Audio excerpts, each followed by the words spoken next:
À mon fond d'écran, Hello Women. Donc, bonsoir aux dames. C'est le mois de la femme. Honneur à vous. Et merci à vous pour tout ce que vous faites pour nous. Vous êtes les meilleurs. D'accord. Donc, je suis Mouidine Ouedraogo. On va parler plus de moi après.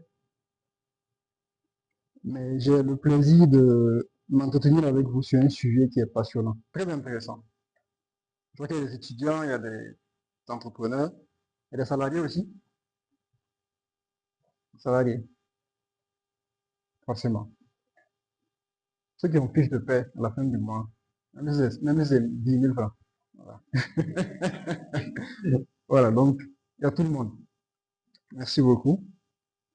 D'accord. Donc, comment piloter son business grâce à la donnée? Donc, c'est vrai qu'il y a des travailleurs, des entrepreneurs, mais chacun de nous, à un moment donné, a voulu vendre quelque chose. Ne serait-ce que, je sais n'importe quoi. Quand je prends, par exemple, les dames ou bien les filles à l'école, même si c'est des petits gâteaux qu'elles font pour venir vendre, ou bien avec les réseaux sociaux aujourd'hui, tout le monde vend, hein. Tout le monde vend des habits, tout le monde vend des formations, tout le monde vend tout.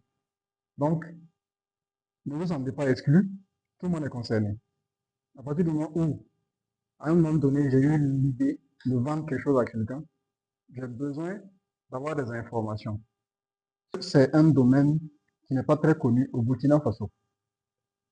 C'est connu au Burkina, mais c'est le propre des grandes sociétés, les banques, les télécoms, les assurances, ou bien les sociétés de grande distribution. En fait, elles n'ont pas le choix, soit parce qu'elles ont des, on va dire quoi, des engagements auprès de leurs investisseurs, ou bien auprès du régulateur.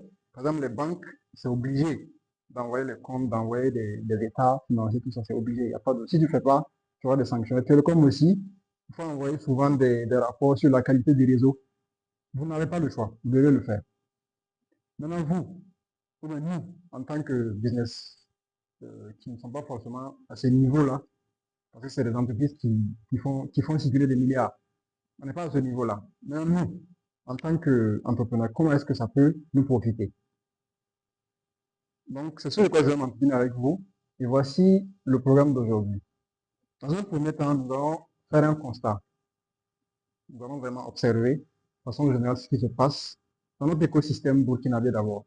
Parce qu'il faut dire que le Burkina, c'est une exception. Hein. Dans la sous-région, quand même, il y a les pays comme la Côte d'Ivoire, le Sénégal, le Nigeria, bon, disons l'Afrique francophone d'abord, Sénégal, Côte d'Ivoire, Togo, Bénin, ils sont assez avancés sur ces sujets-là. Le Burkina, bon, taponne un peu. Mais on va regarder comment ça se passe ici. Ensuite, on va voir le framework, les 4 niveaux de maturité data. Peut-être qu'actuellement, vous êtes déjà dans le processus de la data, mais vous ne le savez pas d'abord. Donc, on va voir ensemble, c'est quoi les niveaux de maturité de la data. Ensuite, on va voir les outils. Souvent, on pense que c'est des outils compliqués, mais avec ce que vous avez déjà, vous pouvez commencer. Pour terminer avec les questions-réponses. Est-ce que tout le monde est prêt? On peut y aller? D'accord. D'accord, merci. Pour me donner, c'est une information, mais là, je une information brute. Si je vous dis par exemple 10 000, vous pensez à quoi? L'argent. C'est commun. Voilà. Mais ça peut être 10 000 km². Ça peut être 10 000 personnes. 10 000 moutons. Peu importe. 10 000, c'est une donnée. Maintenant, c'est quand on ajoute du contexte qu'elle devient une information. Ce que les journalistes font, c'est quoi? Ils vont se promener dans la ville, prendre des informations, ils vont prendre du son, prendre les images, tout. Et à la fin, ils vont faire le journal.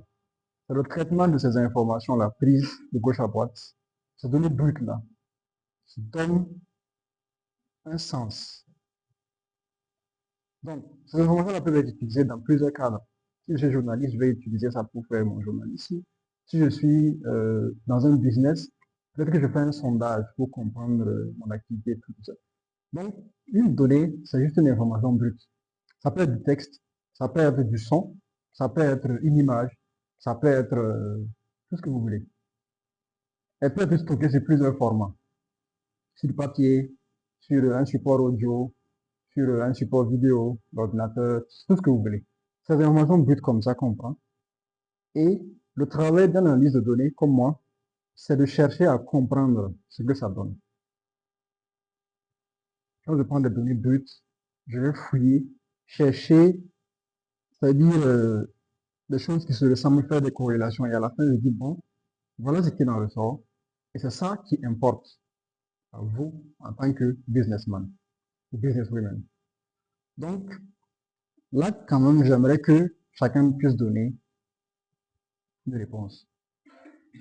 D'accord? Combien d'entre vous savent exactement quel produit leur rapporte le plus ce mois-ci? Vous avez plusieurs produits suivants si vous êtes entrepreneur. Kitty est là.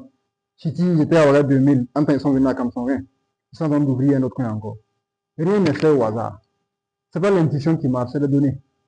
Il va analyser les données de trafic. Combien de personnes passent par jour? Combien de personnes viennent acheter là-bas? Par jour, là. C'est quel nombre, c'est quel genre de personnes? Ils viennent de quel quartier?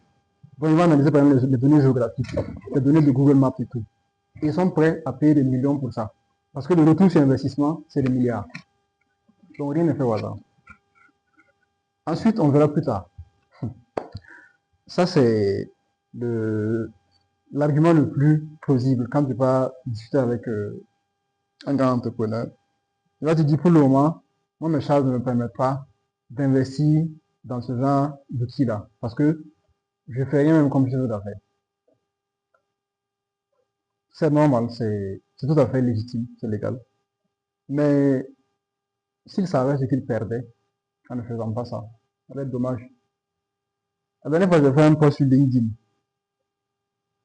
J'ai fait un post sur LinkedIn où je demandais, est-ce que vous savez l'impact que le ramadan ou le carême a eu sur votre business? Je pose une question simple. Tout le monde sait que quand ramadan ou le carême arrive, les gens ne mangent plus, les gens ont faim, les gens sont aigris. Quel est l'impact de cette période-là sur votre business? Qui peut répondre en toute franchise?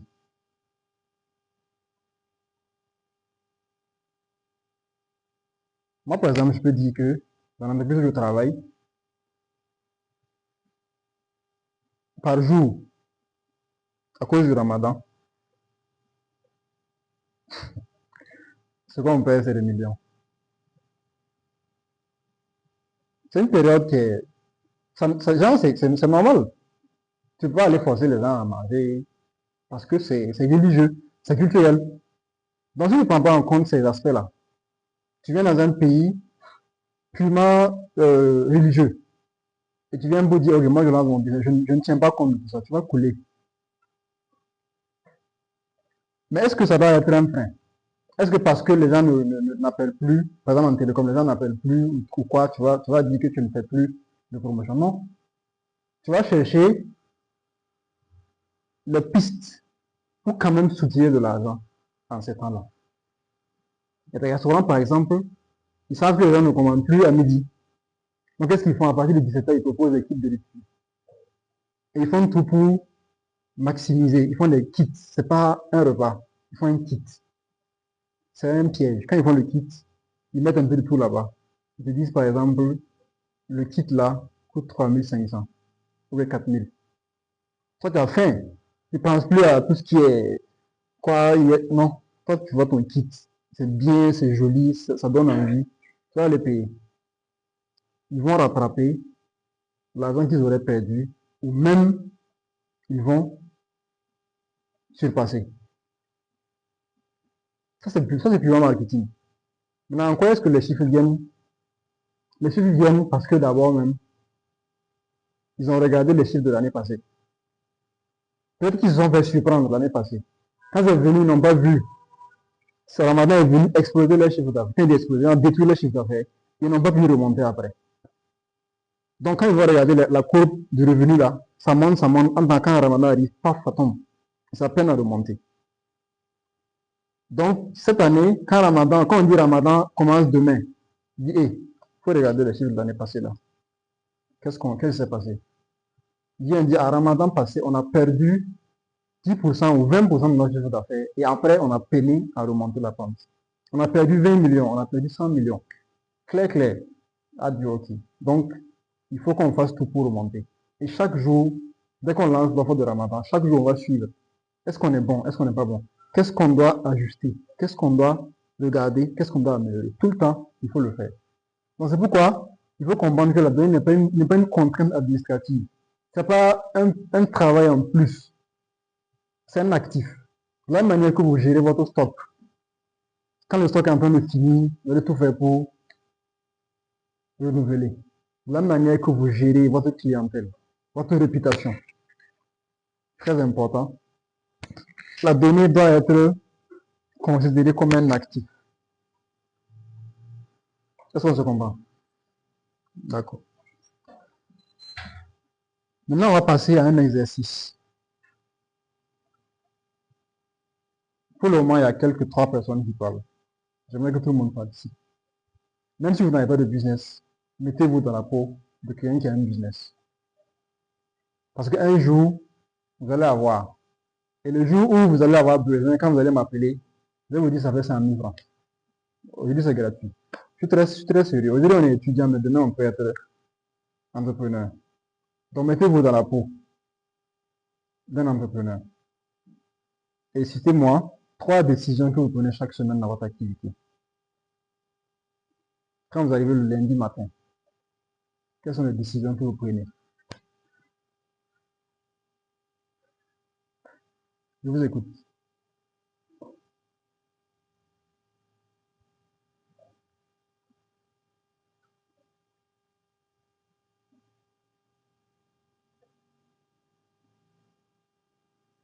C'est exemple, parce que quand on est DG ou bien quand on est responsable, là, ça veut dire s'asseoir le matin, vérifier, quoi.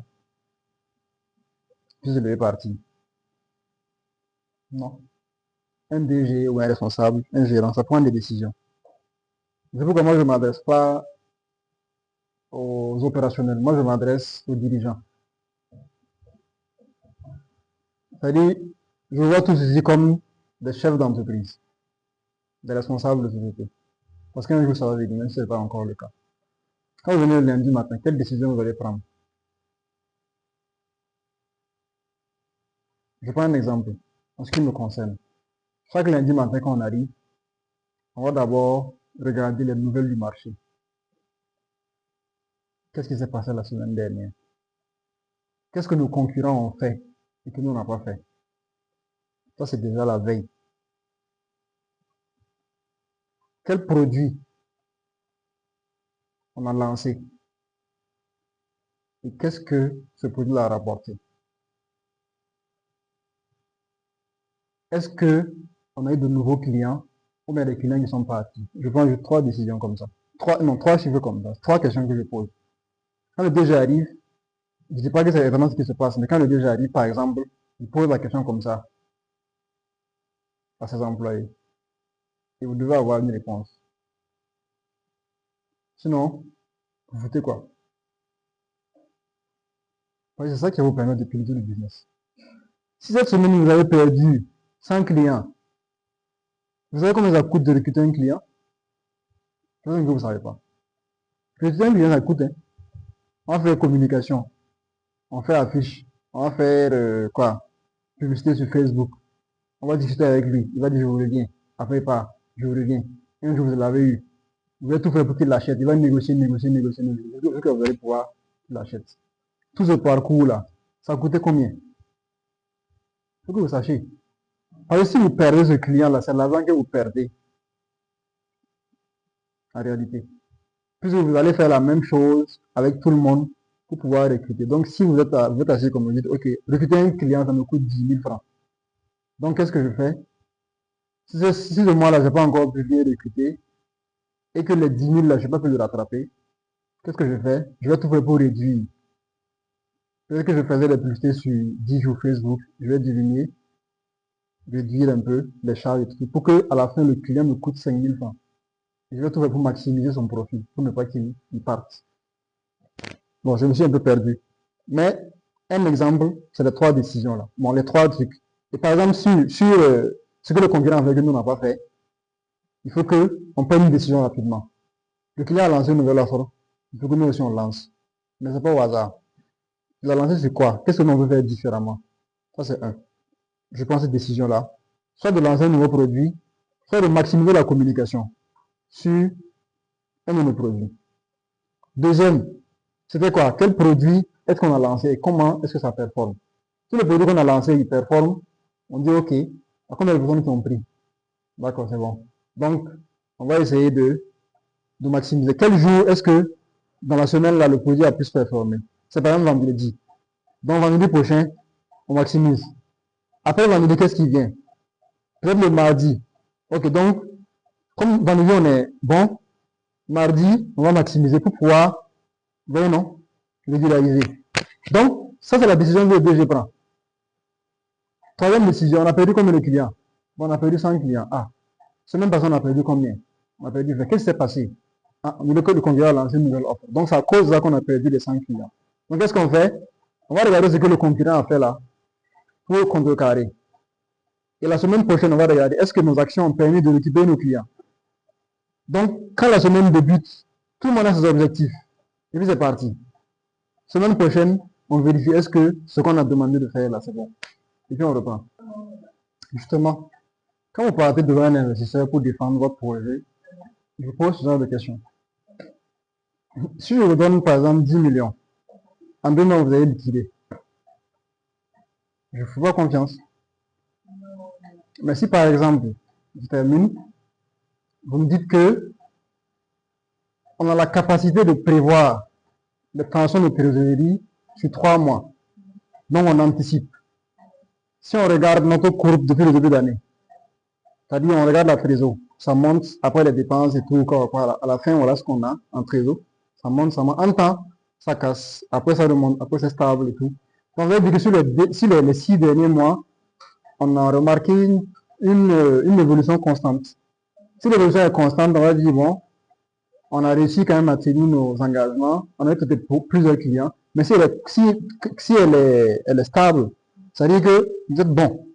Vous n'avez pas dépassé, vous n'êtes pas baissé, mais vous êtes bon. D'accord? Donc, vous pouvez vous dire que, ok, bon, sur la base de ce qu'on a vu le mois passé là, je pense qu'on est confortable. Mais qu'est-ce qui va se passer si, par exemple, dans les 3 prochains mois, on prévoit, ça c'est ce qu'on appelle la prévision, on prévoit qu'on aura une tension de trésorerie. Ça vous permet d'anticiper. Ça vous permet d'anticiper. Peut-être qu'il y a un client qui est en train de vouloir résilier son contrat, ou bien il y a peut-être des plaintes côté client, ou bien il est temps que on cherche de nouveaux clients pour pouvoir quand même tenir. Voilà. Parce qu'on ne parle pas dire à un investisseur, donnez-nous votre argent, on vous promet que non. On ne promet pas. L'investisseur doit avoir clair, doit avoir les prévisions, doit avoir tout. Donc, chaque décision que vous prenez doit être orientée par la donnée. Je reviens maintenant sur le fait que le deuxième point, c'était quoi? Le deuxième point par rapport à l'import-export, là. La deuxième question, c'était, oublié. Première question, c'était comment payer les salaires. Deuxième question,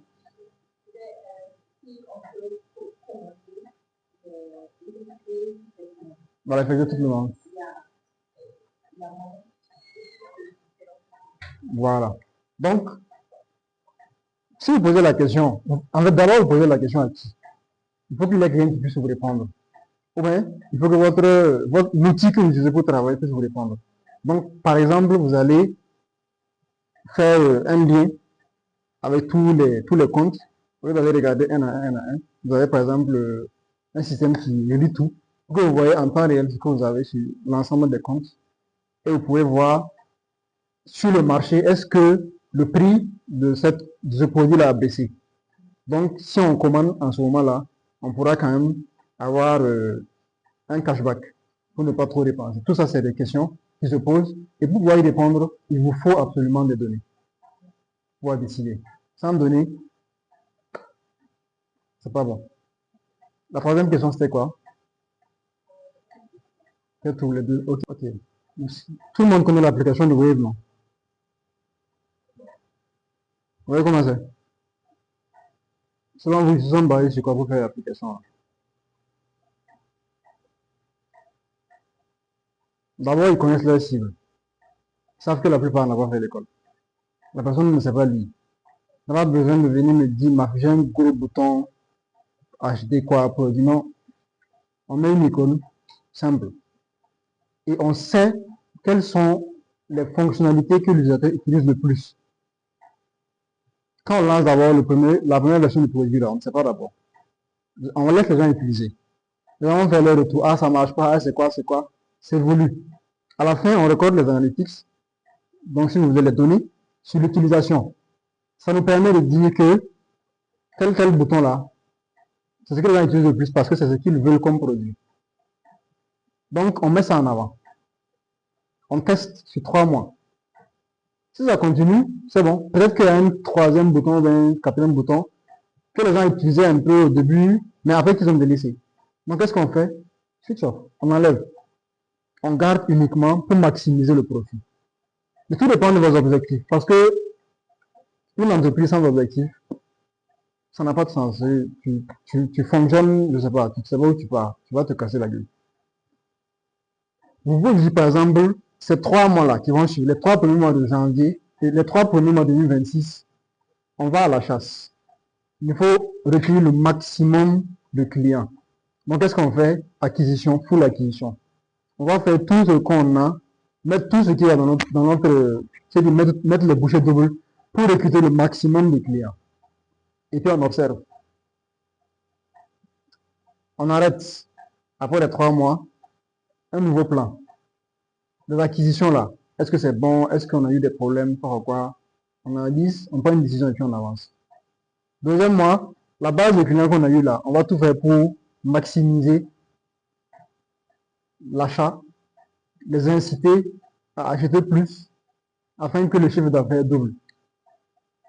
Et le dernier mois, par exemple les trois mois qui vont suivre, on va réduire le churn, c'est-à-dire le nombre de clients qui partent. Vous voyez? Et toutes ces décisions-là, tous ces objectifs-là doivent être pilotés par la donnée.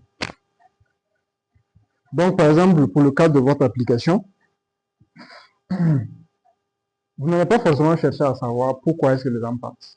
Pour un début, si vous venez de lancer, cherchez à savoir ce qui fait rester les gens. Quand vous aurez un niveau confortable, 1 million d'utilisateurs, par exemple, en ce moment, vous pouvez voir quand même qu'est-ce qui se rapproche. Par exemple, si avec 4 top fonctionnalités, vous allez voir la 5e là. Quel est son niveau d'évolution? Est-ce qu'il est stable? Est-ce qu'il est constant? Est-ce qu'il est volatile? Et puis on fait tout pour remonter la pente parce qu'on aura atteint une vitesse de croisière avec les autres. Donc on ne fait pas les choses, on traverse sur plusieurs chantiers en même temps. On prend un chantier, on fonce, et puis après on essaie de corriger.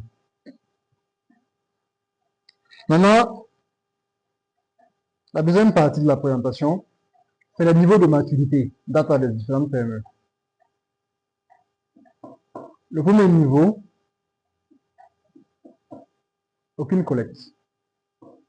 Vous fonctionnez à la moira. C'est-à-dire vous avez peut-être un carnet que vous notez de les informations. Si vous cherchez une information d'il y a 3 mois là, hey, terrible, tu vas t'asseoir fouiller, asseoir, tu notes, puisque tu sais ce cahier, tu le cherches comment? C'est compliqué. Et un jour, comme c'était dans quel marché là? On ne le souhaite pas, c'était un événement malheureux. Marché de Sankariari. Un jour, le feu vient brûler tout. Toutes les informations depuis 5 ans. Le cahier est vieux comme ça déposé. Le cahier a été brûlé. C'est fini. Les contacts de tes clients, les commandes même terribles, tout ça, tout ce que tu avais, tout est parti. Donc tout est dans la tête ou bien sur les papiers. Premier niveau, N1, vous avez des données qui existent, mais personne ne les regarde. C'est-à-dire vous collectez, hein, c'est-à-dire vous avez par exemple un CRM, vous avez un fichier Excel que vous utilisez, tout. Tant que c'est bon et on avance. Personne ne regarde, personne ne fait une rétrospection pour comprendre ce qui s'est passé avant, pourquoi maintenant. Deuxième niveau, analyse du passé. C'est-à-dire on lit les chiffres. Qu'est-ce qui s'est passé hier? Qu'est-ce qui s'est passé le mois passé à la même date? La semaine passée, dimanche, qu'est-ce qui s'est passé? Pourquoi ça ne s'est pas passé comme ça? Donc, on apprend du passé pour pouvoir évoluer dans le futur. Et troisième niveau, ça c'est vraiment le top. C'est là-bas que les entreprises multinationales sont. Et quand vous regardez en fait comment ça fonctionne, à part qu'il y ait un séisme ou bien une crise financière, ces gars-là, ils sont toujours en train de gagner des milliards seulement. Et quand vous prenez le chiffre d'affaires, là, ça fait que vous grimpez seulement. Parce que ils comprennent comment vous fonctionnez, ils sont en train de vous mettre bien seulement. Vous faites que leur donner de l'argent. Et c'est comme ça que ça fonctionne. Parce que il n'y a pas de non, je pense que non, les chiffres sont là, on part avec les chiffres, on prévoit sur les 6 prochains mois que ça se passe, anticiper automatiquement, et c'est parti. C'est sur ces prévisions-là qu'ils partent demander des milliards à des investisseurs. Parce que les investisseurs, c'est ces chiffres qui parlent. Vous voyez? La donnée guide les choix et anticipe les tendances. Toujours. Donc, je vous montre une infographie de comment ça fonctionne.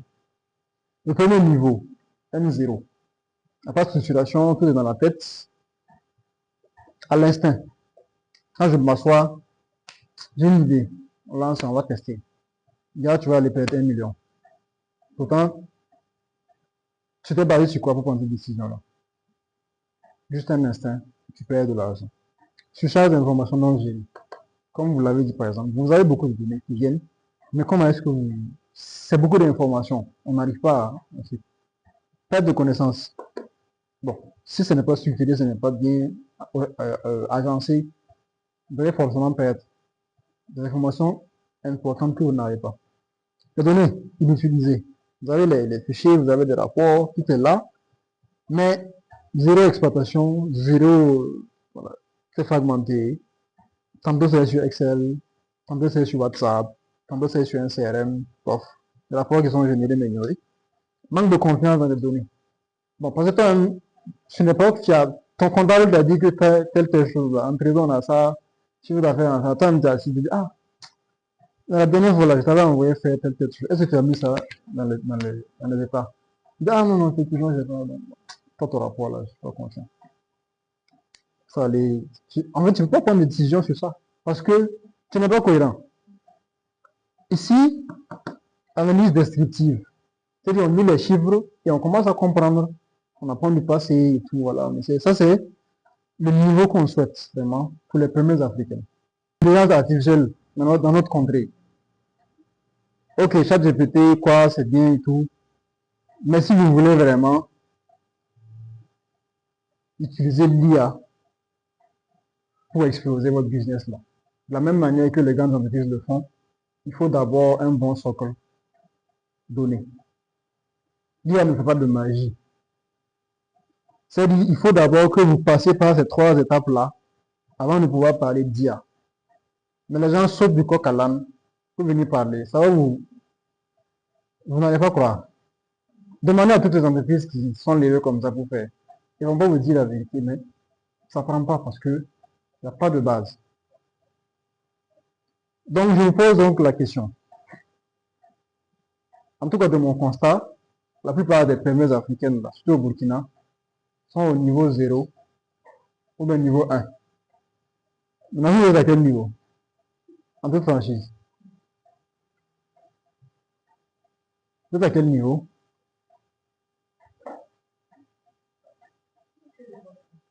Niveau 1. Super. Donc, l'objectif, c'est de vous amener au niveau 2. Au niveau 1, ok? Super. D'autres? Niveau 1. C'est quoi votre domaine d'activité? Ok. Vous avez un fichier Excel que vous suivez. Vous avez un CRM, WhatsApp. Moi, j'ai WhatsApp. Ok. Vous générez des rapports. Ok. Désolé, mais il semble que vous êtes au niveau 0. Hein. À niveau 0. Ah, j'ai mal entendu. Ok. Donc, même ceux qui n'ont pas dit, vous savez dans votre cœur à quel niveau vous êtes. Donc, ça va sortir de ma bouche. Voilà. Maintenant, ça reste un choix. Ça reste un choix. Aujourd'hui, quand on parle de données, quand on parle de data, il y en a qui ne sont pas concernés, tout simplement. Ils se disent, bon, c'est des choses de blanc, c'est des choses, je suis pas intéressé, c'est trop cher, quoi. Pour eux, ce qui est cher, là, c'est que l'argent que vous perdez, quand vous ne faites pas ça. Je prends un exemple. Par exemple, vous qui vendez sur WhatsApp, j'ai déjà remarqué ça parce que j'achète. Moi, par exemple, quand je veux un produit, je vais aller sur Facebook, je cherche, je prends le numéro de la personne, je le contacte sur WhatsApp. Par exemple, c'est pour des avis. Je demande le prix, on discute, on s'entend sur le prix. Il vend, il fait livrer, c'est bon. Après ça, là, soit il va garder mon numéro et chaque semaine, il va m'envoyer 10 000 photos. Façon de parler, il m'emmerde avec les photos. C'est-à-dire, il envoie les photos. Peut-être que quand je vais voir, ah, pardon, un nouvel arrivage, etc. Bon, je t'ai rien demandé. Je sais pas si j'en ai besoin aujourd'hui. Tu m'en vois pourquoi? Moi, je te bloque ou bien je sais pas, je regarde même pas. Ou bien, quand il a vendu une part avec toi, c'est fini. Plus jamais. Il n'a plus rien à voir avec toi. Demain, si tu veux un produit que tu l'as, écoute, la contacter, si tu l'as pas contacté, il a d'autres clients. Pourtant, c'est une mine d'or. Aujourd'hui, les gens courent chercher les clients. Toi, un client vient en inbox, il achète. Vous savez comment ça coûte de recruter un client? Toi, tu es assis, hein, tu as juste fait une publicité. Peut-être tu as mis, dis n'importe quoi, 2 dollars. La personne a vu parce qu'elle avait besoin. Elle t'a contacté. Donc, tu as dépensé 2 dollars pour recruter ce client-là. Et il t'a donné 10 000 ou même 25 000. Et tu laisses partir. Là où moi je travaille, là, même si un client nous a donné 100 francs, on ne va plus jamais le lâcher. Parce que s'il a donné 100 francs, on va déjà avoir. Peut-être qu'il a consommé appel. On va regarder dans les 6 derniers mois, ou bien le mois passé même. Est-ce qu'il a consommé data? C'est-à-dire connexion. Il a consommé, non? Allumé. On va allumer là-bas. On va aller sur TikTok. Peut-être qu'il a consommé beaucoup TikTok. On l'envoie une offre TikTok. WhatsApp, on envoie. Les 120 qu'il a consommé là, on va rattraper ça. Il va payer 2500 ou bien 3000 chaque jour ou bien chaque semaine. Et chaque jour, pub, à la fin du mois là, les 120 là sont devenus 10 000. Et vous multipliez les 10 000 là par 1 million de clients, ça va combien? Multiplier, ça va combien? C'est un calcul simple. Hein. Multiplier 10 000 par 1 million de clients.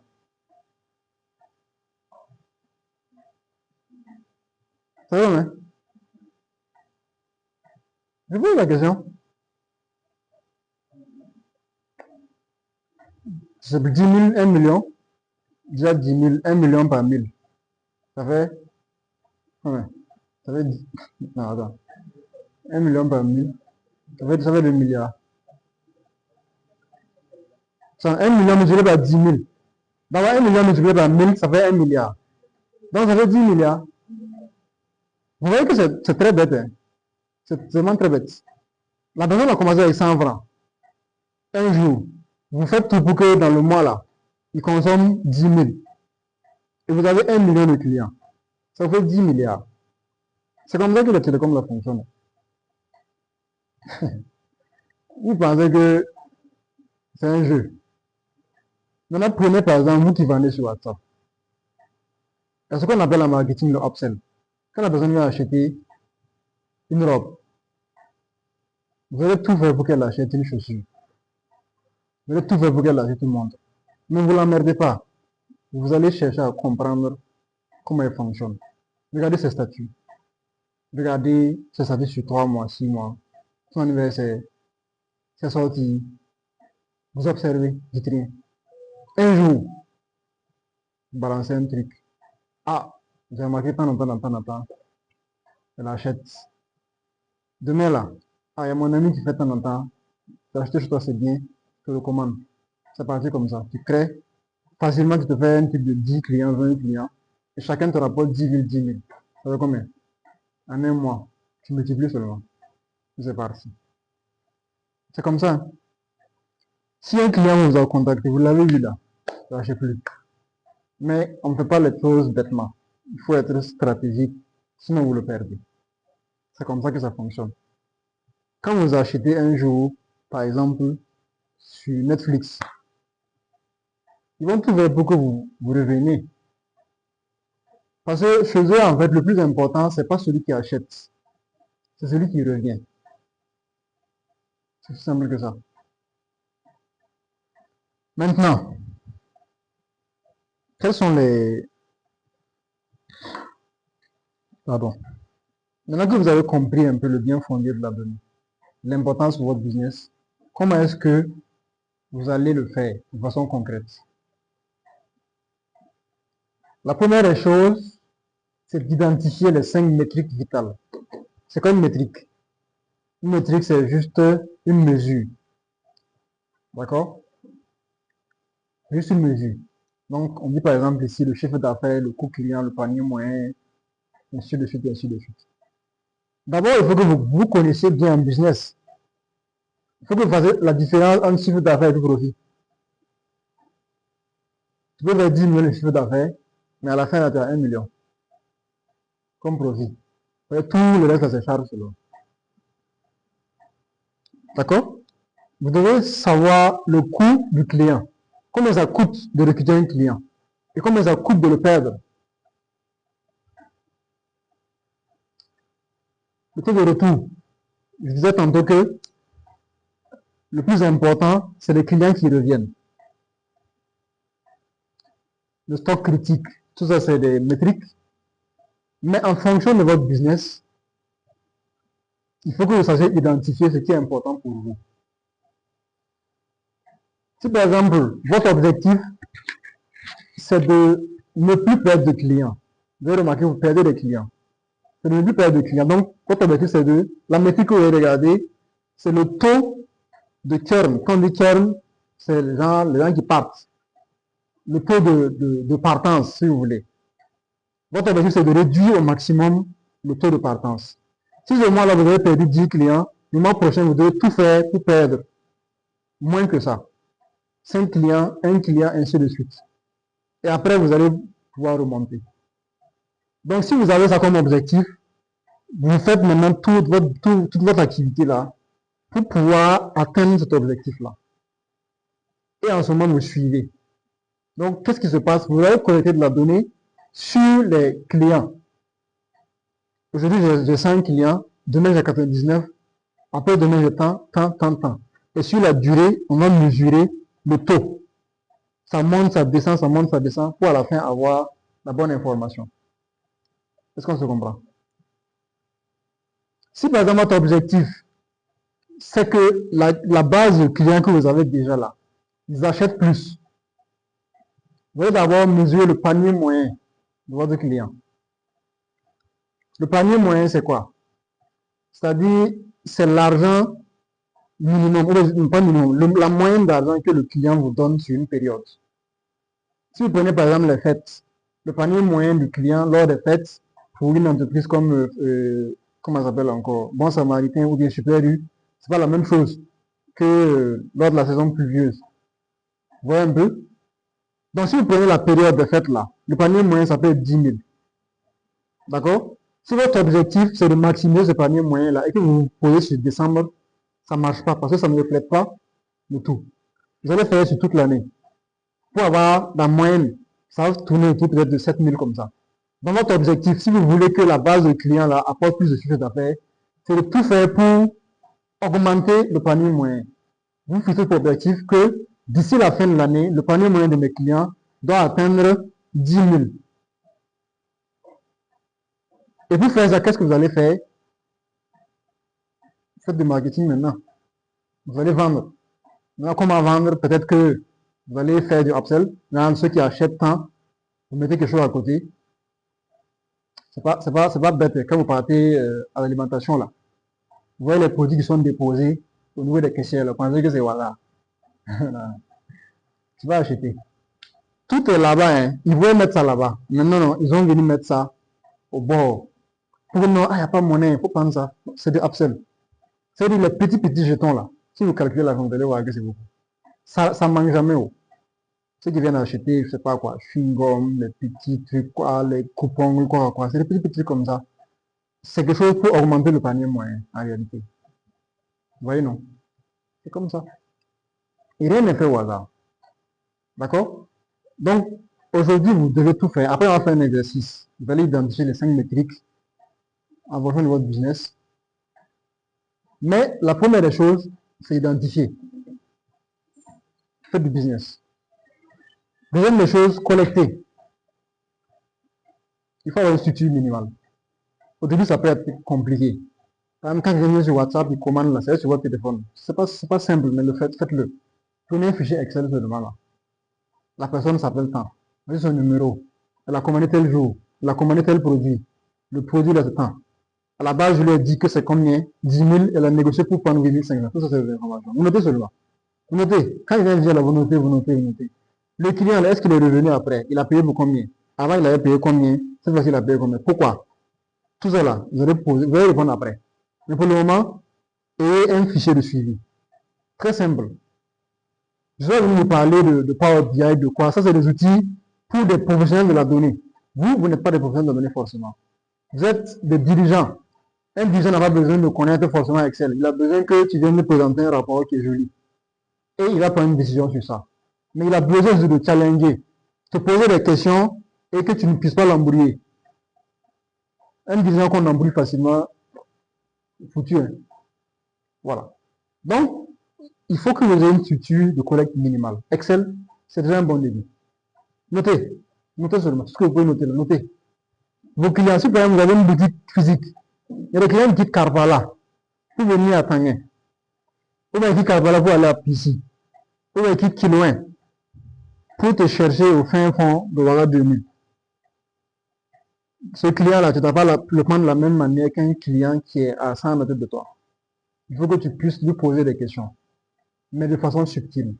Ah, vous venez d'où? La route n'a pas été trop longue. Il te dit que ah, vraiment, j'ai quitté très loin. Quand il quitte, il vient là. Il est rare, mais quand il vient, il achète beaucoup. Donc lui là, tu ne dois pas le considérer comme celui qui est à côté. Pourquoi? Quand vous venez par exemple les sites web là, les sites web, quand vous partez, ils vous demandent comment est-ce que vous les avez connus. Je ne sais pas si vous avez remarqué. C'est une question qui peut sembler banale, mais ça va leur permettre de connaître le taux de conversion par canal. Et où est-ce qu'ils doivent maximiser leur marketing. Donc vous aussi, vous devez connaître le taux de conversion par exemple par canal. Si la personne vient par WhatsApp ou bien sur Facebook, ou bien c'est physiquement, ils viennent de quel quartier. Vous devez savoir ça. Toutes ces informations-là, vous devez les avoir. Trouvez un moyen pour noter. D'accord? La dernière des choses, c'est de suivre. Quand vous avez noté là, à la fin de la journée, ou bien à la fin de la semaine, vous asseyez et puis vous lisez, tout simplement. Quand vous avez lu là, il y a des choses qui vont venir. Peut-être qu'il y a un client que vous deviez contacter rapidement parce que vous avez dit non, il n'est pas prêt, quoi. Mais si vous savez sur WhatsApp, avec des discussions, 100 discussions, 1000 discussions, souvent vous perdez. Mais si dès que vous avez fini de gérer la transaction avec le client, vous notez. Même s'il n'a pas acheté, il peut venir négocier pendant 3 jours. À la fin, il dit bon, je vous reviens. Il a disparu. Notez quand même. Un jour, vous allez l'avoir. D'accord? Donc, il faut tout faire pour faire ces rituels-là. Vendredi, à la fin de la semaine, ou bien dimanche, si vous voulez, vous asseyez tranquillement avec votre petit thé. Vous ouvrez votre fichier et puis vous regardez seulement. Vous regardez. Ça, c'est juste le début. Maintenant, si moi, par exemple, je viens et puis je vois vos données, je pourrais vous prendre ça, vous cuisiner ça et puis vous faire sortir un truc comme ça. Voilà à quoi ressemble le tableau de bord idéal pour un dirigeant de PME. Il y a plusieurs sortes Ou bien si vous voulez plusieurs types de tableaux de bord. D'abord, le cash. C'est le nerf de la guerre. Si n'y a pas de l'argent, il n'y a pas de business. On ne fait pas l'argent pour être enfant de cœur, non. Même affaire de masterclass gratuit, c'est gratuit. Vous allez acheter quelque chose en tout cas. Vous même pas vous presser. Comprenez ça? Donc tout est business. La performance financière, chiffre d'affaires mensuel, pardon. La marge brute, la marge nette, quand vous allez enlever la TVA, quoi, la trésorerie, liquidité, tout ça. Donc ça, par exemple, vous pouvez travailler avec un comptable qui va vous dire quelles sont les informations que tu dois regarder de façon générale. On n'a pas besoin d'être comptable, hein. Mais lui, il te dit, bon, toi, en tant que chef d'entreprise, voilà les infos que tu dois quand même avoir. Et tu as ça, tu déposes, tu regardes. Si par exemple, je sais pas moi, un auditeur ou bien quoi, il vient, ou bien quelqu'un qui vient pour vérifier les impôts, les quoi, tu as quand même une base pour dire, bon, mon comptable a dit ça, mais moi, je fais ça. Pourquoi est-ce que c'est pas normal? Pourquoi c'est pas la même chose que ça, tout ça? Bref. Maintenant, ce qui nous intéresse vraiment, c'est les deux là. On va commencer ici. Pardon, on va commencer ici. Vente et croissance client. Là, on a même pas joué. Ça, c'est juste des exemples que j'ai mis. Hein. C'est pas que ça. J'avais parlé du taux de conversion. Taux de conversion, là, ça veut dire, au début, il y a combien de personnes qui ont vu ta publication sur Facebook? 1000. Combien t'ont contacté? 50. Combien ont demandé le prix? 20. Combien ont acheté? 10. Combien ont dit qu'ils reviennent? 30. Combien ont acheté et ils sont revenus? 2, 3. Tout ça là, c'est les informations que tu vas prendre. Et c'est pourquoi on appelle un pipeline. C'est-à-dire, c'est un entonnoir. Ça vient, ça rentre, ça rentre, ça. Et à la fin, voici le taux de conversion. C'est-à-dire, le parcours du client depuis la pub qu'il a vue jusqu'à ce qu'il l'achète et qu'il revienne là. C'est quoi le taux? Et tu vas tout faire pour augmenter ce taux-là. Vous comprenez un peu? Le coût d'acquisition client, je parlais tantôt, combien ça coûte de recruter un client? Tu as fait pub, tu as fait quoi? Comment ça s'appelle encore? Tu as boosté ta publication. Tu as fait campagne, tu as tourné dans les marchés, il y a l'essence que tu as mis, les flèches, les bus que tu as, tout ça là, c'est l'argent. Tu vas prendre ça, diviser par le nombre de clients que tu as eu là. Et te dire, voilà, un client là, pour l'acquérir, ça me coûte 1000 francs ou 10 000 francs. Donc, je vais tout faire pour diminuer ça. Et puis augmenter sa valeur. Donc, par exemple, ici, la valeur de vie client. C'est quand le client est avec vous là, sa valeur là, ça augmente ou ça diminue. Et si en même temps sa valeur diminue, lui est à l'aise, mais c'est vous qui perdez l'argent. Est-ce qu'on se comprend? Voilà. Il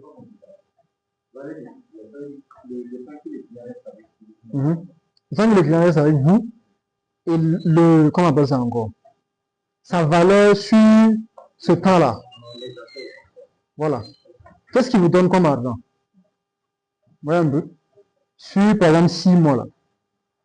Le client qui vient, je dis n'importe quoi, le client moyen lambda là, il va rapporter combien sur son prix? Voilà. Ça, c'est un nouveau client acquis, l'acquisition. Vous avez, quand on dit un client là, c'est pas celui qui vient demander prix. Non, un client, c'est celui qui achète. D'accord? Voilà. Donc, vous allez voir quels sont les nouveaux clients acquis, ce qu'on appelle l'acquisition en marketing. Vous allez aller faire de la prospection, aller courir derrière les gens, faire quoi, demander. Vous voyez comment vous va prospecter quand ils vont venir. Même dans les marchés, devant les portes, ils ont tout fait. C'est-à-dire, il faut qu'on acquiert le maximum de clients.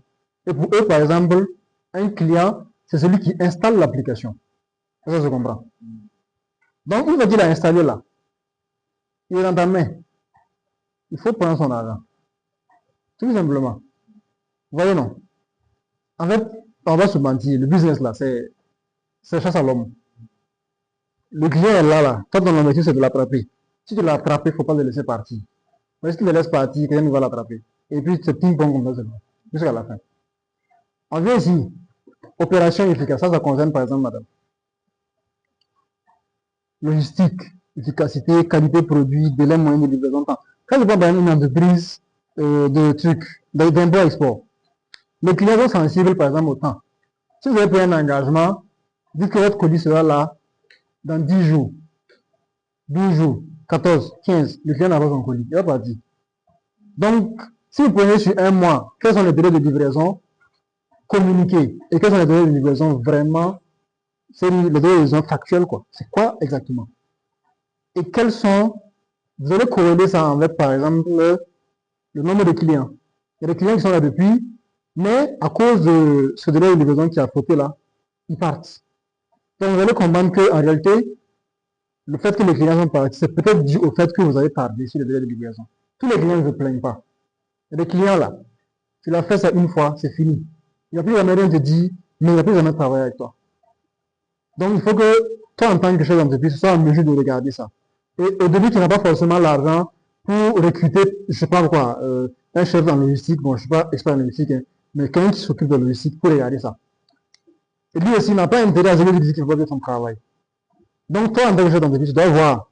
Vous avez dit que vous allez livrer le client tel jour. Il n'a pas eu son colis, vous avez fait tel nombre de jours de retard. Pourquoi? Et en même temps, on regarde que la même période là, il y a des clients qui sont partis. Pourquoi? Il faut que vous puissiez regarder ça.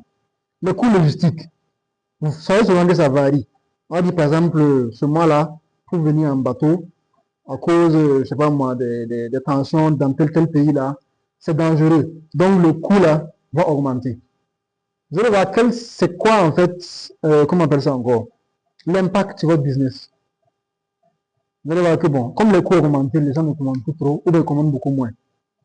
Donc ça vous permet d'anticiper. Soit par exemple de choisir un autre fournisseur ou bien de passer par un autre moyen. Mais si vous vous laissez surprendre, un matin vous avez fait comme ça, pof, ça tombe, on dit ah, vous n'avez plus de client, vous n'avez plus de livraison, parce que. Et sans vous allez vous rendre compte que non, peut-être que c'est parce que tel fournisseur a augmenté ses prix que je n'ai pas pu honorer mes engagements. Donc, le tableau de bord opérationnalité là est très très important.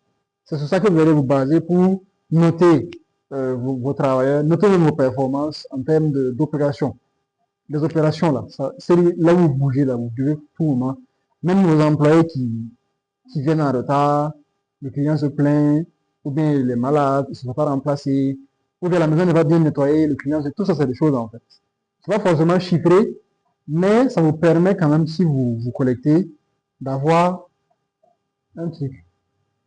Par exemple, le taux de satisfaction, c'est pas forcément chiffré. Vous voyez souvent sur Apple ou bien sur, bon, j'ai n'importe quoi, sur une application comme ça, on vous demande de noter une application.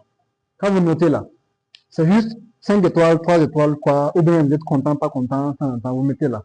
C'est pas chiffré forcément, mais ça permet de dire à la fin, comme il y a beaucoup de personnes qui ont voté, on dit, ah, sur 100 clients, il y a 50 qui sont contents. Il y en a qui sont neutres, et il y en a qui sont très énervés.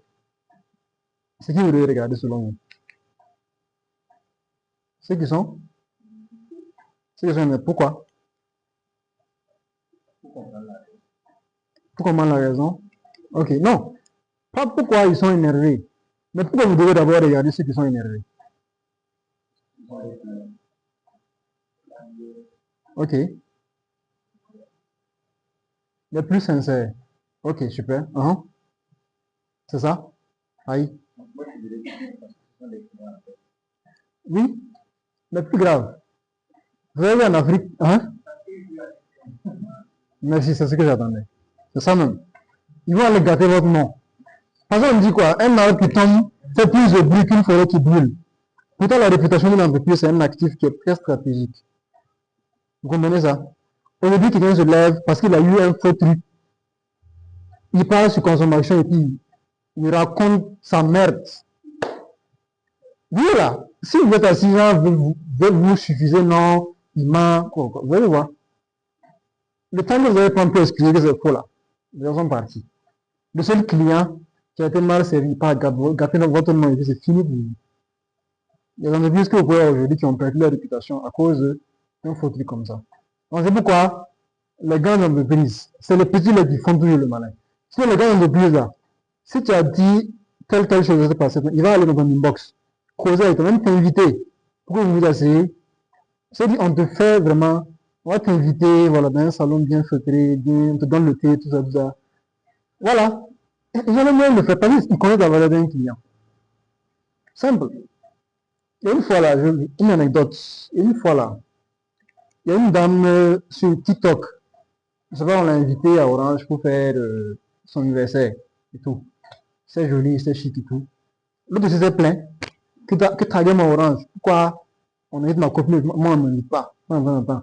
Quoi? On l'a invité. On l'a invité, accueilli avec fanfare, c'est son anniversaire, hein. Puis ils ont amené les directeurs, tout ça, dans la salle, un gâteau bien trop, quoi. Il a snappé, partagé. Pour vous, c'est rien. C'est juste un petit truc. Ah. Mais si on vous dit l'argent qu'ils ont gagné avec cette occasion-là, vous n'avez pas quoi.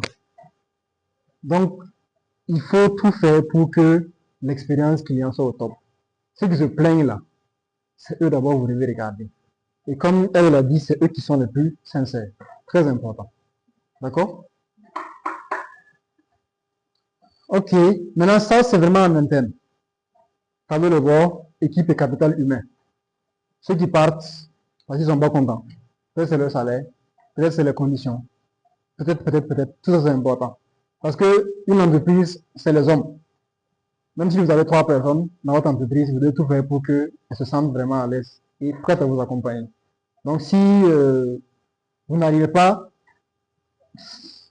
à piloter la performance de votre capital humain, un matin, vous vous levez, hop, ils sont partis. Ou bien ils sont allés prendre des marchés sur votre concurrent. Vendre, ou bien ils vous volent, ils font quoi, tout ça, c'est important, il faut regarder. Parce que, en tant qu'entreprise, votre rôle d'abord, c'est de faire grandir vos employés. Donc, vous allez, par exemple, maximiser sur la formation. Ça peut être des formations en vente, des formations en marketing, peu importe. Mais c'est important de maximiser sur ça. Parce que les grandes entreprises le font. Organiser des séminaires, organiser des soirées du personnel, ça permet de renforcer les liens. Mais derrière, il y a des KPI. Quand on dit KPI, c'est Key Performance Indicator. C'est-à-dire c'est des indicateurs de performance clés. Des indicateurs qui regardent. Il y a combien de personnes qui ne viennent pas à nos soirées? Pourquoi ils ne viennent pas? Peut-être qu'ils sont en train de partir. Ou peut-être qu'ils ne sont pas à l'aise. Tout ça, c'est des choses. Peut-être que les conditions ne leur plaisent pas. Tout ça, c'est des choses. Vous voyez? Donc, satisfaction des employés. Taux de rotation. Ceux qui viennent, qui partent, il y en a qui viennent, ils font 3 mois, ils disparaissent. Tout ça, c'est des choses. Taux de rotation, ok, productivité par employé. Souvent, les gens disent que ça, c'est de l'espionnage ou quoi, mais c'est important. On a besoin de savoir. On dit de venir à 7h30. Tu viens à 8h, 16h, c'est parti. On t'a dit, ok, ce mois-là, je dois emmener 10 clients. Ça va venir un client, et chaque jour, ma maman est malade. Je fais quoi? Ma moto est percée. Quoi. Tout ça là. On fait comment? À la fin. Moi, je te paye. Donc, on fait comment? Il faut qu'on regarde.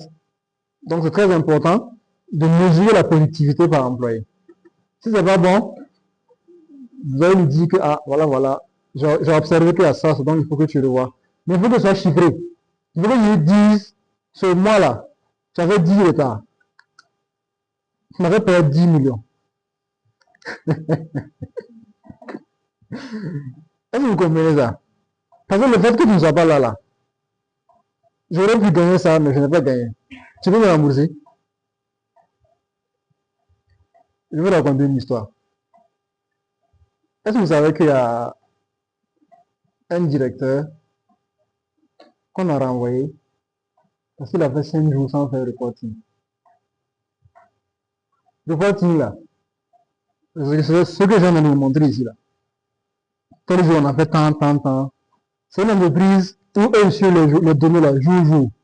Ça fait 5 jours sans faire reporting. Si tes équipes ne font rien, tu ne demandes pas aussi. On vient s'asseoir à la salle de réunion, on te demande, est-ce qu'on est bon sur les chiffres? C'est assis, tu n'as pas la réponse. On dit, il s'en comment dit, ah, ça fait quoi, 2, 3 jours, quoi. Quand je lance, on se rend compte que ça fait 5 jours. Pourtant, l'entreprise fait par exemple 1 milliard par jour. Eux multiplient, ils n'ont pas le temps pour s'asseoir et dire non. 1 milliard par jour, on multiplie par 5 milliards. Tu peux rembourser. Même si tu travailles toute ta vie, ça va pas rembourser. Donc, il dégage. À moins que vous n'êtes pas là pour faire du chiffre. Quand votre business là, c'est peut-être que vous êtes un enfant de cœur, ou bien vous êtes, je sais pas moi, vous faites œuvre caritative, c'est on est là pour faire de l'argent. Donc, le fait de ne pas regarder nos chiffres là, ça fait perdre de l'argent. Et quand vous calculez, vous allez perdre la tête. Donc, petite pause et exercice pour vous. D'accord? On fait quoi? 10 minutes. C'est possible? Est-ce qu'on est dans les temps? C'est possible de faire 10 minutes. 10 minutes de pause. Et après, voici le tableau. On va demander à des gens, des volontaires, sur la base de tout ce qu'on a dit, de nous identifier 10 métriques. Quand on dit métriques, vous vous rappelez ce que ça veut dire, non? C'est-à-dire les chiffres que vous devez regarder.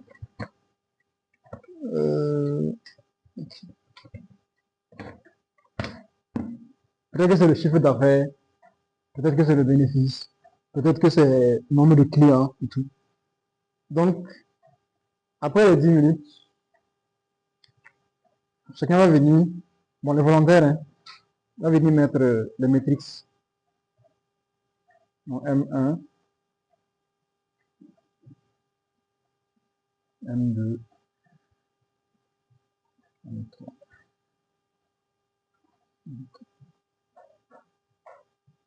M5. C'est bon? Bon, 5 minutes. Sinon, les gens vont dormir. 5 minutes. On chronomètre. Après 5 minutes, vous pouvez réfléchir. Et comme je l'ai dit, vous pouvez imaginer. Vous pouvez imaginer être dirigeant de société. Selon vous, vous dites, ok, bon, je me mets dans la peau d'un vendeur de chaussures, ou bien je me mets dans la peau d'un propriétaire de restaurant. D'accord? Ou bien, je sais pas moi, le DG de Marina Market, DG de Coris Bank, DG de Orange, DG de Télécel, quoi, Move, peu importe ce que vous voulez. Je mets dans la peau cette personne-là. D'accord? Donc je lance le chronomètre. 5 minutes. Dans ça c'est pas. Moi je fais pas ça. Moi je forme des gens qui ne se connaissent pas. Et je fais la relation entre business et data. D'accord? Depuis que j'ai parlé là, vous m'avez entendu parler d'un terme. Toi tu es informaticien. Tu m'as entendu parler de SQL, Power BI, quoi. Bien. Si je parle de ça là, vous direz qu'on a dormi ici. Parce que c'est pas votre domaine. D'accord? On parle chiffre d'affaires, taux de conversion, marketing, quoi. Ça vous concerne. D'accord? Maintenant, celle qui vient d'arriver, est-ce que vous avez des questions rapides sur ce que j'ai dit? Vous comprenez un peu le thème? Vous n'êtes pas perdu? Vous êtes là pour ça, c'est ça? Okay, parce que vous avez les objectifs au début, mais quand vous arrivez, quand on commence à parler d'un truc qui ne vous concerne pas, vous dites, bon, je fais quoi ici? Donc, vous savez ce que vous faites ici. D'accord.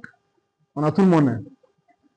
D'accord. Donc, après de 5 minutes, qui va se lancer? Tout ce qu'on a dit là. Selon vous, de quoi vous avez besoin aujourd'hui pour avoir une vue en 360 degrés sur votre activité? C'est-à-dire si vous avez ça chaque jour là, c'est bon pour un début.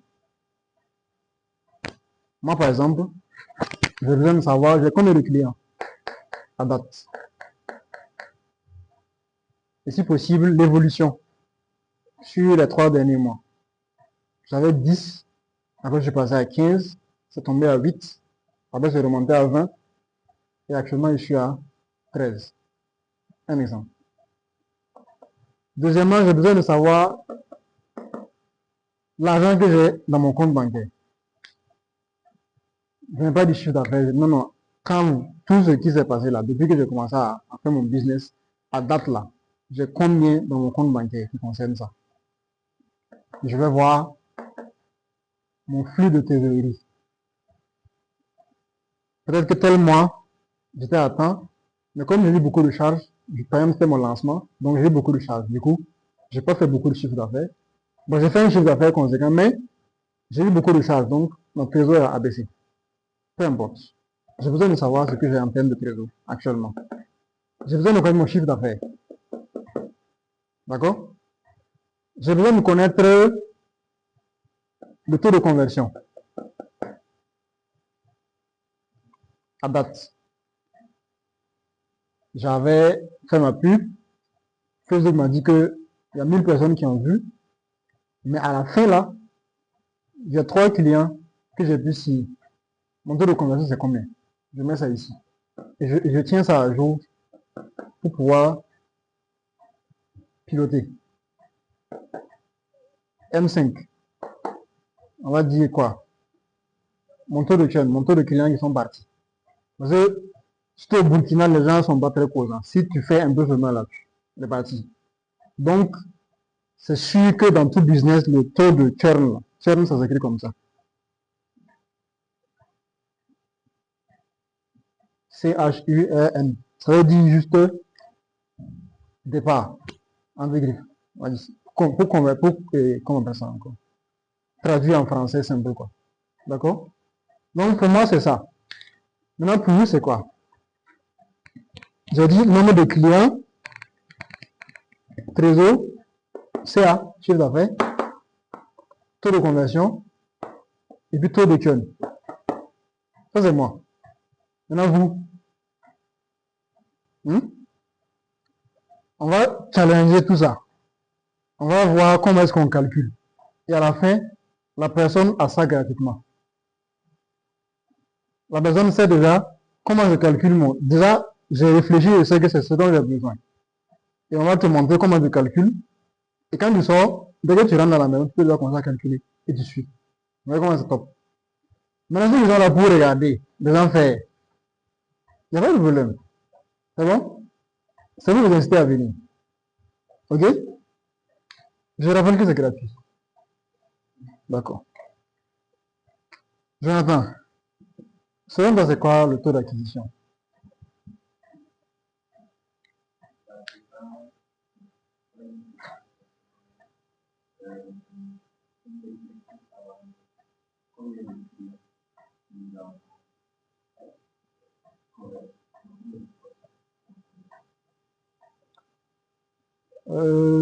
Ok, selon toi, comment on le calcule exactement?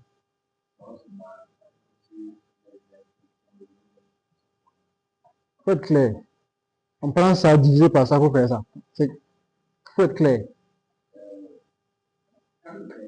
Mhm, mhm.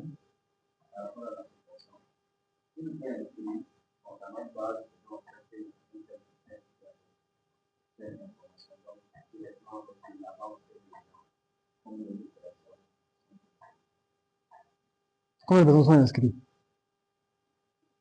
Ok, oui, là tu as le nombre d'inscriptions.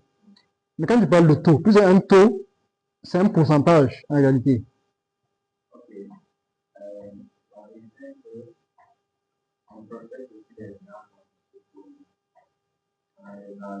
Ok.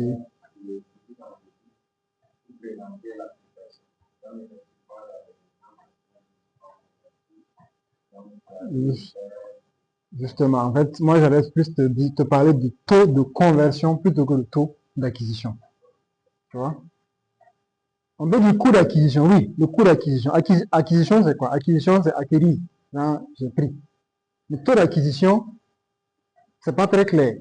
Si tu me dis taux de conversion, là, je sais que c'est une conversion. Genre, on avait tant au début et il y a tant qui ont vraiment acheté le produit ou il y a tant qui ont vraiment installé le produit. Là, tu as un taux de conversion. Donc, si, pour calculer le taux de conversion, par exemple, on va prendre le nombre de clients que vous avez approchés. Ça peut être 1000 clients. D'accord? Sur toute la durée. Depuis que vous avez commencé à prospecter, là, vous avez touché 1000 clients. Mais à combien de clients se sont inscrits réellement? On dit par exemple 50 clients. Donc, tu vas prendre les 50 là, divisé par 1000. Ça va combien?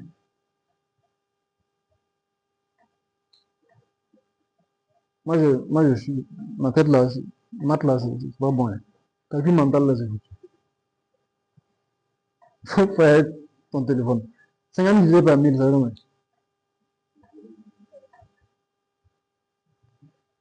C'est ça ton taux de conversion. Maintenant, il ne faut pas se leurrer. Ça, c'est toute la durée, c'est 6 mois. Peut-être que si tu prends le taux de conversion par jour, c'est différent. C'est ça, c'est là-bas qu'il faut regarder. Donc, si tu prends le taux de conversion par jour, peut-être que chaque jour, là, en moyenne, tu touches 5 clients. Chaque jour. Si tu calcules le taux de moyen, le taux de conversion par jour, là, 5 clients, divisé par exemple par 20. Tu vois, non? Tu vois, c'est différent. Si tu prends 100, et que sur les 100 là, il y a 50 qui ont installé, ton taux de conversion journalier est différent de ton taux de conversion sur la durée. Qu'est-ce que ça veut dire en ce moment? Ça veut dire que peut-être qu'au début, c'était bon, mais en temps, ça a chuté.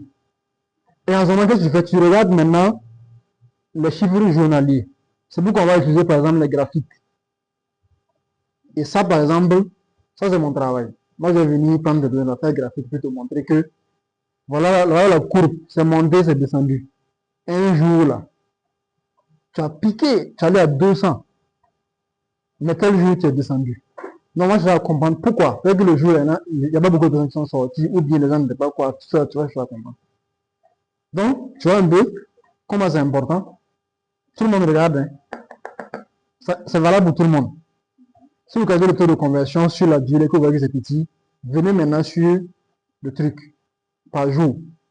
Donc, pour calculer simplement, vous prenez le total sur toute la durée dont vous avez besoin. Ça peut être 1000, donc total client touché.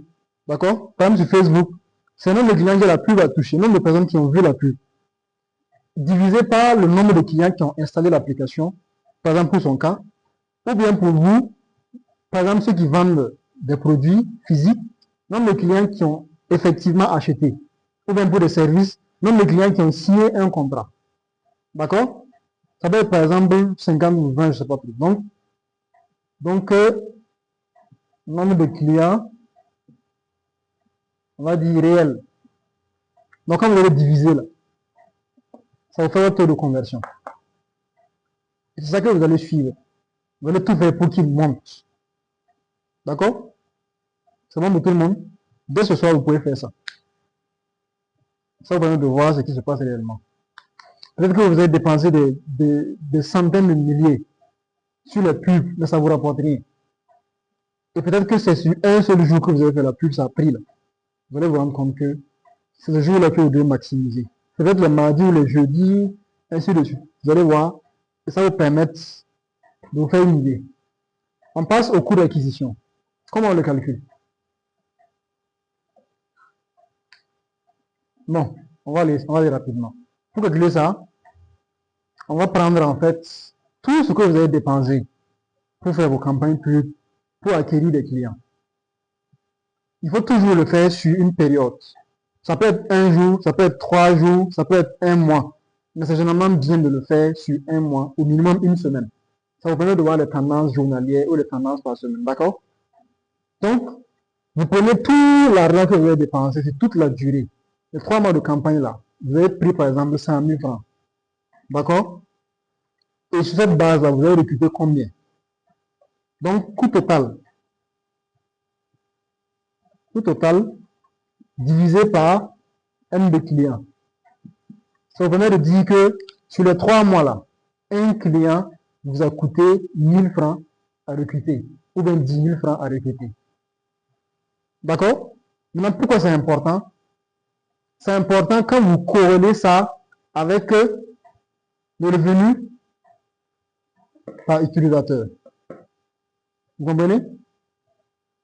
Les chiffres là sont corrélés. Pourquoi? Parce que le revenu par utilisateur vous dit, ok, j'ai recruté 1000 francs pour recruter le client. Mais combien il m'a rapporté? Ça vous permet de dire, bon, ce que je dépense pour recruter là, je le rattrape quand même dans la vente, donc ça va, je suis confortable. Sinon, si vous dépensez plus pour recruter que ce que vous me gagnez, il faut que vous le voyez. Donc là, ça vous permet de prendre une décision de, par exemple, réduire le coût d'acquisition. Donc, vous allez peut-être employer moins de freelancers pour se promener dans les marchés parce que vous allez payer leur essence souvent. je leur ai donné l'argent. Des fois, ils parlent, ils sont fous. Hein. Il va lui dire, ah, il y a application, hein. Est-ce que tu as téléchargé? Ah, il y a truc, hein. Il ne va pas faire ton travail. Pourtant, tu le payes. Donc, en réalité, tu dépenses beaucoup. Pourtant, le client ne te donne pas l'argent. À quoi bon? Donc, tu dois faire baisser ça. Je sais pas si vous comprenez. Il y a des fois où on doit faire monter. Ça, l'objectif là, c'est que ça monte. Mais ça, l'objectif est que ça baisse dépendamment de l'argent que le client vous donne. Donc, je viens d'être mal. C'est pour calculer le revenu par utilisateur, c'est comment? C'est simple. Vous allez prendre tout l'argent que vous avez payé les clients, divisé par le nombre de clients sur la durée. Très important. Donc, revenu total divisé par quoi? N de clients. On est bon? Tout le monde suit? D'accord. Maintenant, le dernier. Ça, tu n'as pas dit. Il n'y a pas de dernier. Ok. Si par exemple, oui, tout ça. Ah, ok, taux de rétention. Taux de rétention, souvent c'est compliqué à calculer, mais tout dépend. Par exemple, pour une application, est-ce que c'est même les personnes qui désinstallent l'application ou bien il y en a qui ont installé mais qui n'utilisent pas? Selon toi, c'est quoi? Taux de rétention.